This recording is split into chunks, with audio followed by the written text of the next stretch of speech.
Bonjour Jean-Noël Guerre, tête pensante à l'ADEME sur ces troisièmes assises de l'économie circulaire.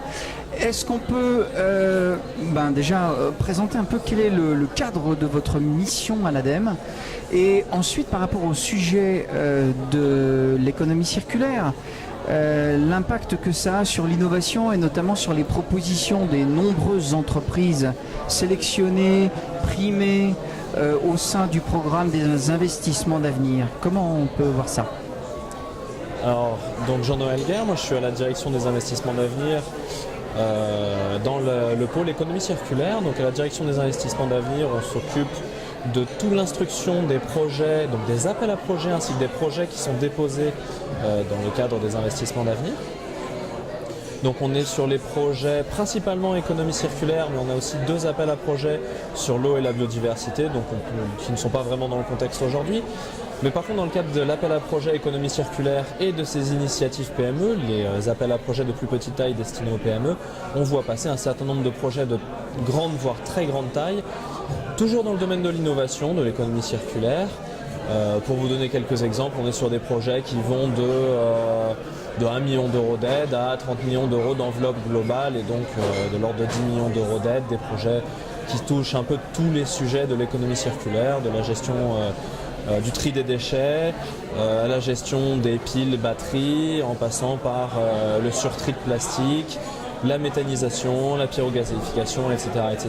Donc des sujets qui sont un peu en marge du courant ou du classique, puisqu'on est toujours sur l'innovation, on est toujours sur des projets qui vont un petit peu plus loin et qui dépassent le naturel, le classique chez nous.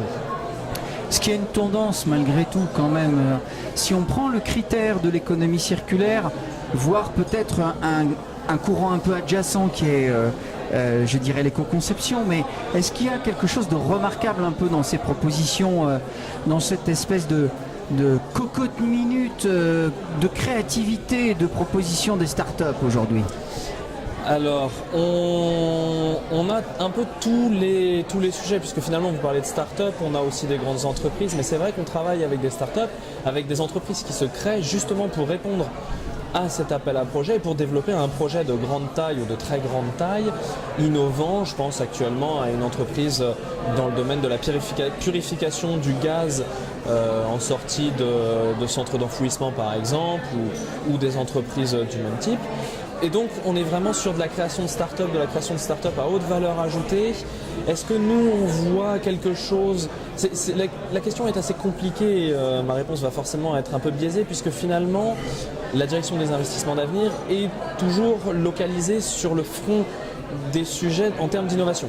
Donc finalement tous les sujets qu'on voit sont des sujets innovants, et donc finalement l'innovation en elle-même, c'est pas qu'elle n'est pas nouvelle, mais c'est qu'elle est plutôt toujours différente. Tous les projets sont différents, on n'a pas deux projets qui se ressemblent, on n'a pas deux projets qui utilisent la même méthode pour arriver à des objectifs. Quand on a des projets de traitement du gaz, on a toujours des technologies qui sont différentes. Là je vous parlais d'un exemple, mais on en a deux ou trois sur le même sujet et qui utilisent des technos différentes. Donc finalement l'innovation en elle-même est vraiment un moteur dans le domaine. Je pense que c'est une question qui pourrait être très intéressante à poser à la direction exécutive des programmes, qui elle a une visibilité beaucoup plus globale sur tout ce qui est fait et sur la différence en fait entre les projets innovants et les projets qui sont plus classiques, plus du courant en fait. Oui, mais néanmoins, ce qui est remarquable, c'est le foisonnement. C'est le foisonnement, c'est la grande diversité de sujets, c'est le fait d'avoir arrivé des projets sur tous les sujets de l'économie circulaire. Alors vous parlez tout à l'heure d'écologie industrielle et territoriale, de IT, c'est le sujet d'une des conférences aujourd'hui. On a accompagné des projets, alors on a instruit des projets et accompagné un ou deux projets sur le sujet. Ça reste des sujets très compliqués à accompagner, des sujets très compliqués à monter pour les porteurs de projets. Les projets ne sont pas forcément très bien terminés. L'immense complexité de monter un projet d'écologie industrielle et territoriale à une grande échelle, aux échelles dans lesquelles les investissements d'avenir sont prêts à intervenir, est aussi une difficulté aussi derrière pour le porteur de projet, pour réunir tous les acteurs autour de la table et faire quelque chose qui ait une vraie ampleur. Alors Jean-Noël, puisque nous sommes au sein du club ADEME International, je suis obligé de lever la barrière de la douane et vous demander si effectivement vous avez une réflexion ou une remarque intéressante par rapport à l'impact international que peut avoir justement ce foisonnement, ces propositions françaises. Est-ce que vous avez quelque chose à nous dire ? Sur l'impact international, on a un certain nombre, la plupart des entreprises auxquelles je pense là, donc des projets que j'accompagne, ont vraiment un marché français. Et les marchés sur lesquels nous on travaille avec eux, sur lesquels on les évalue initialement, sont les marchés français, simplement parce que les entreprises se positionnent sur ces marchés-là. Par contre, il est évident qu'une entreprise qui fait de la méthanisation ou de la pyrogazéification avec une nouvelle technologie qui est innovante par rapport à tout ce qui se fait dans le monde, en admettant que ça puisse exister, se positionnera forcément sur des marchés internationaux. Mais ça arrive toujours dans un second temps, puisque quand des investissements d'avenir financent un projet, on est sur un pilote industriel, voire une première industrielle, qui a toujours, presque toujours, lieu en France, puisque l'objectif c'est d'abord de démontrer la faisabilité de la techno en France, de démontrer son rendement, son efficacité, pour ensuite se déployer en France et ensuite accéder à l'international. Donc les marchés internationaux existent, sont présents. On travaille avec un certain nombre de startups qui ont vocation à aller à l'international, mais c'est toujours dans un second temps.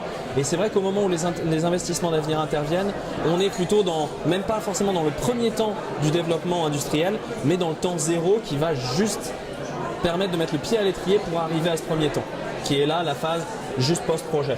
Donc le deuxième temps international, on le voit, on en parle, ça fait partie des perspectives commerciales de nos porteurs, mais c'est plutôt une fois qu'ils ont déjà conquis des marchés suffisamment importants en France et qu'ils sont un peu assis, qu'ils ont une certaine assise financière qui leur permet vraiment de discuter avec des acteurs un peu plus gros qui eux peuvent les aider à aller à l'international. Maturité, preuve, export. J'ai pas... Maturité, preuve, export. C'est ça. C'est ça. Ça peut très bien résumer ma pensée. Jean-Noël, vous avez parlé d'un certain nombre d'appels à projets. Comment fait-on pour vous contacter ? Il y a une voie précise ? Alors, les appels à projets, donc comme je disais, il y a deux types d'appels à projets. Il y a l'appel à projets de grande taille qui accompagne les projets importants et il y a les initiatives PME qui vont être rebaptisées concours d'innovation. Donc aujourd'hui, on est en phase de transition entre le programme d'investissement d'avenir 2 et le programme d'investissement d'avenir 3. Donc je ne peux pas trop parler du programme d'investissement d'avenir 3 et malheureusement, je peux assez peu parler du programme d'investissement d'avenir 2 à part dire que la plupart des appels sont clôturés. On a un appel qui va probablement être relancé pour une clôture le 2 octobre. On espère que ça va être le cas. On est encore en phase de décision des autorités compétentes. Mais si c'est le cas, on verra d'autres entreprises. Donc là, on est sur la clôture du PIA 2. On a d'autres entreprises et de nouveaux projets qui viendront nous voir. Et ça nous permettra de préparer la phase PIA 3 dans laquelle on va continuer sur ces appels à projets économie circulaire. Peut-être dans une nouvelle forme avec quelques légères modifications de thématiques. De taille de projet, peut-être réduire la taille du projet, ça c'est des choses à voir. Aujourd'hui, je ne peux malheureusement pas vous donner une vision définitive de ces appels à projets, mais ce sont bien les objectifs qu'on a derrière, de continuer dans cette lancée, de continuer dans ces appels à projets et de continuer à accompagner les entreprises de l'économie circulaire sur ces sujets. Jean-Noël Guerre, merci beaucoup de nous avoir donné quelques réactions à chaud pendant cette période de pause.